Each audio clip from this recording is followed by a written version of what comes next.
तो भारत का सबसे बड़ा राष्ट्रीय उद्यान है, ये बात भी आपको याद रखनी है इसके बारे में। भारत का सबसे बड़ा राष्ट्रीय उद्यान हेमिस हाई है। तो इसको हम याद कैसे करेंगे? देखिए, हेमिस हाई में हाई शब्द का मतलब क्या होता है? ऊपर या ऊंचा। तो भारत में सबसे ऊपर कौन सा राज्य स्थित है? जम्मू कश्मीर राज्य स्थित है। और जम्मू कश्मीर राज्य में ही स्थित है हेमिस हाई राष्ट्रीय उद्यान या नेशनल पार्क। तो इस तरीके से आप इसको याद कर सकते हैं कि हेमिस हाई राष्ट्रीय उद्यान कहाँ पर है? जम्मू कश्मीर में। अब इसके बाद यहाँ पर देखिए किश्तवाड़ राष्ट्रीय उद्यान, जो कि जम्मू कश्मीर में स्थित है। इसको हम कैसे याद करेंगे? अब यहाँ पर जम्मू कश्मीर में काफी बार होते रहते हैं भारत और पाकिस्तान के बीच में। बार होते रहते हैं, युद्ध होते रहते हैं, तो उस बार शब्द से ही आपको याद आ जाएगा किश्तवाड़ राष्ट्रीय उद्यान।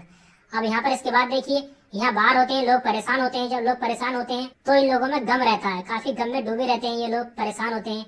तो उस गम शब्द से ही आपको याद आ जाएगा दाची गम राष्ट्रीय उद्यान। ठीक है, यहाँ पर देखिए है गम और यहाँ पर है ये बाढ़। बाढ़ होता है तो लोगों में गम रहता है। इस तरीके से आप दोनों राष्ट्रीय उद्यान याद कर सकते हैं, किश्तवाड़ राष्ट्रीय उद्यान और दाची गम राष्ट्रीय उद्यान। अब दाची गम राष्ट्रीय उद्यान में कश्मीरी स्टैग पाए जाते हैं या हंगुल। पूरे भारत में दाची गम राष्ट्रीय उद्यान एकमात्र ऐसा स्थान है जहाँ पर कश्मीरी स्टैग या हंगुल पाए जाते हैं। तो इस दृष्टि से ये काफी इंपोर्टेंट राष्ट्रीय उद्यान है, क्योंकि यहाँ पर कश्मीरी स्टैग पाए जाते हैं। और यही क्वेश्चन यूपी पीसीएस का एग्जाम जो हुआ था अभी 2018 में, उसमें पूछा गया था कि कश्मीरी स्टैग कहाँ पाए जाते हैं। तो ये पाए जाते हैं दाची गम राष्ट्रीय उद्यान में। ये बात आपको याद होनी चाहिए। इसके बाद है जम्मू कश्मीर में स्थित सलीम अली राष्ट्रीय उद्यान। ये 4 राष्ट्रीय उद्यान है जम्मू कश्मीर में स्थित, जिनका नाम आपको याद रखना है, हेमिस हाई, किश्तवाड़, दाचीगम और सलीम अली। अब इसके बाद देखते हैं हम उत्तराखंड के प्रमुख राष्ट्रीय उद्यानों को। देखिए, उत्तराखंड में भारत का सबसे पहला राष्ट्रीय उद्यान जिम कॉर्बेट नेशनल पार्क भी स्थित है। इसकी स्थापना 1936 में हेली नेशनल पार्क के रूप में हुई थी। ये भारत का सबसे पहला राष्ट्रीय उद्यान है। और प्रोजेक्ट टाइगर की शुरुआत भी 1973 में यहीं से हुई थी। ठीक है, तो इसका नाम आपको याद रखना है, Jim Corbett national park Bharat का सबसे पहला नेशनल पार्क है। अब इसके बाद देखिए उत्तराखंड के प्रमुख राष्ट्रीय उद्यान नीचे लिख रखे हैं मैंने ये। उत्तराखंड की सबसे ऊंची चोटी है नंदा देवी, तो नंदा देवी के नाम से राष्ट्रीय उद्यान है। इसके बाद गंगा नदी निकलती है उत्तराखंड में गंगोत्री से, इस गंगोत्री के नाम से राष्ट्रीय उद्यान है गंगोत्री राष्ट्रीय उद्यान। इसके बाद फूलों की घाटी कहाँ पर स्थित है? उत्तराखंड में, तो इस फूलों की घाटी के नाम से राष्ट्रीय उद्यान है उत्तराखंड में। और यहाँ पर देखिए राजाजी नेशनल पार्क, राजगोपालाचारी जी का उपनाम था राजा जी, तो उन्हीं के नाम से, उन्हीं के उपनाम से एक नेशनल पार्क है यहाँ पर, राजाजी नेशनल पार्क। इसके बाद है गोविंद पशु विहार। ये थे उत्तराखंड के प्रमुख राष्ट्रीय उद्यान। अब इसके बाद आ जाते हैं हम नीचे उत्तर प्रदेश में। देखिए, उत्तर प्रदेश का एक ही राष्ट्रीय उद्यान है जिसका नाम है दुधवा राष्ट्रीय उद्यान। तो इसका नाम हम कैसे याद करेंगे? देखिए, पूरे भारत में सबसे ज्यादा दूध का उत्पादन उत्तर प्रदेश राज्य में होता है, तो उस दूध के नाम से ही आपको याद आ जाएगा दुधवा राष्ट्रीय उद्यान कहाँ पर स्थित है? उत्तर प्रदेश में। अब इसके बाद देखते हैं हम राजस्थान के राष्ट्रीय उद्यानों को, नेशनल पार्क को। यहाँ पर मैंने लिख रखे हैं। तो ये सबसे पहला है केवला देव या घाना राष्ट्रीय उद्यान।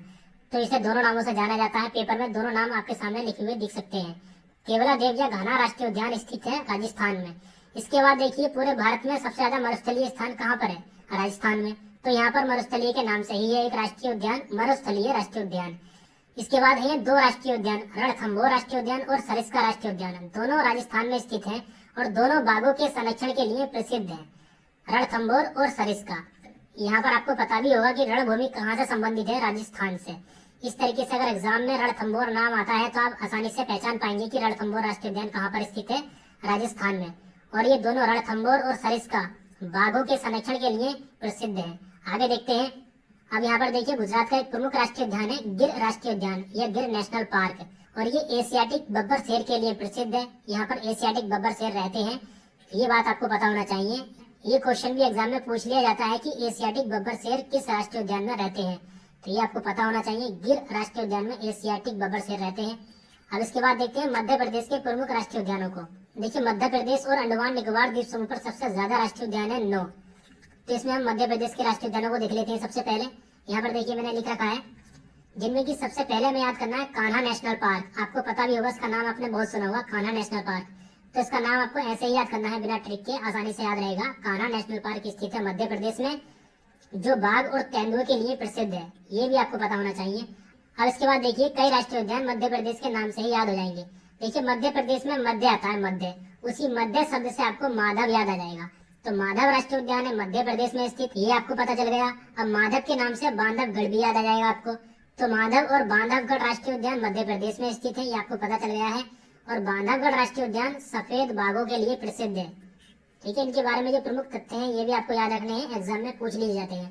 अब इसके बाद पन्ना की खान कहाँ पर स्थित है? जो हीरे की खान है वो मध्य प्रदेश में ही स्थित है, तो उसी से आपको याद आ जाएगा पन्ना राष्ट्रीय उद्यान मध्य प्रदेश में स्थित है। अब आगे देखते हैं सतपुड़ा। देखिए मध्य प्रदेश में नर्मदा नदी के नीचे सतपुड़ा पहाड़ियां स्थित हैं, तो उन्हीं सतपुड़ा पहाड़ियों के नाम से सतपुड़ा राष्ट्रीय उद्यान स्थित है मध्य प्रदेश में। अब इसके बाद देखते हैं वन विहार। आपको पता होगा पूरे भारत में मध्य प्रदेश में सर्वाधिक वन पाए जाते हैं, तो उन्हीं वनों से आपको याद आ जाएगा वन विहार राष्ट्रीय उद्यान या नेशनल पार्क स्थित है मध्य प्रदेश में। इसके बाद है मध्य प्रदेश में इंदिरा प्रियदर्शनी पेंच। देखिए इस नाम से हमें कई राष्ट्रीय उद्यान याद होने वाले हैं। सबसे पहले तो इंदिरा गांधी जी की लड़के का नाम क्या था? संजय गांधी।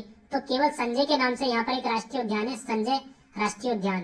अब यहाँ पर तो केवल संजय के नाम से है, संजय गांधी के नाम से नहीं है। अब इसके नीचे देखिए महाराष्ट्र में है संजय गांधी राष्ट्रीय उद्यान। इस तरीके से आपको दोनों याद हो जाएंगे। यहाँ पर इंदिरा प्रियदर्शनी पेंच था, इंदिरा गांधी जी के लड़के का नाम है संजय गांधी, तो यहाँ पर केवल संजय के नाम से राष्ट्रीय उद्यान है। और इसके नीचे महाराष्ट्र में है संजय गांधी राष्ट्रीय उद्यान। और आपने यहाँ पर देखा था इंदिरा प्रियदर्शनी पेंच में यह पेंच शब्द आ रहा था मध्य प्रदेश में। अब इसके नीचे है महाराष्ट्र, तो महाराष्ट्र में केवल पेंच के नाम से राष्ट्रीय उद्यान है, यहाँ पर देख सकते हैं आप। तो इसी नाम से संबंधित आपको महाराष्ट्र के भी दोनों राष्ट्रीय उद्यान याद हो गए जो हमें याद करने थे। अब इसके बाद यहाँ पर ये बचा है मांडला प्लांट फोजिल। तो ये थे मध्य प्रदेश में 9 राष्ट्रीय उद्यान। 9 राष्ट्रीय उद्यान ही स्थित है मध्य प्रदेश में, वो मैंने आपको बता दिए हैं। अब इसके बाद देखते हैं हम। देखिए महाराष्ट्र के राष्ट्रीय उद्यानों को मैंने बता दिया है, ये 2 राष्ट्रीय उद्यान है महाराष्ट्र में, संजय गांधी और पेंच। अब इसके बाद यहाँ पर देखिए, यहाँ पर इंदिरा गांधी जी के लड़के थे संजय गांधी। अब इसके नीचे कर्नाटक में इंदिरा गांधी जी के लड़के हैं राजीव गांधी। राजीव गांधी के नाम से स्थित है राष्ट्रीय उद्यान कर्नाटक में। इसका दूसरा नाम नागरहोल भी है। दोनों नाम आपको याद रखने हैं, नागरहोल राष्ट्रीय उद्यान या राजीव गांधी राष्ट्रीय उद्यान, बात वही है। अब इसके बाद कर्नाटक का एक प्रमुख राष्ट्रीय उद्यान है बांदीपुर राष्ट्रीय उद्यान। ये काफी इंपोर्टेंट है, एग्जाम में बार बार पूछा जाता है। तो कर्नाटक के 2 प्रमुख राष्ट्रीय उद्यान है, नागरहोल या राजीव गांधी, और दूसरा है बांदीपुर, दोनों आपको याद रखने हैं। अब इसके बाद देखिए केरल के राष्ट्रीय उद्यान है अन्नामुडी सोला, पेरियार और साइलेंट वैली। साइलेंट वैली या साइलेंट घाटी आपको पता होगा केरल में स्थित है, आसानी से याद रहेगा। इसके बाद पेरियार नाम की नदी भी है केरल में, तो उसी नाम से आपको याद हो जाएगा पेरियार राष्ट्रीय उद्यान।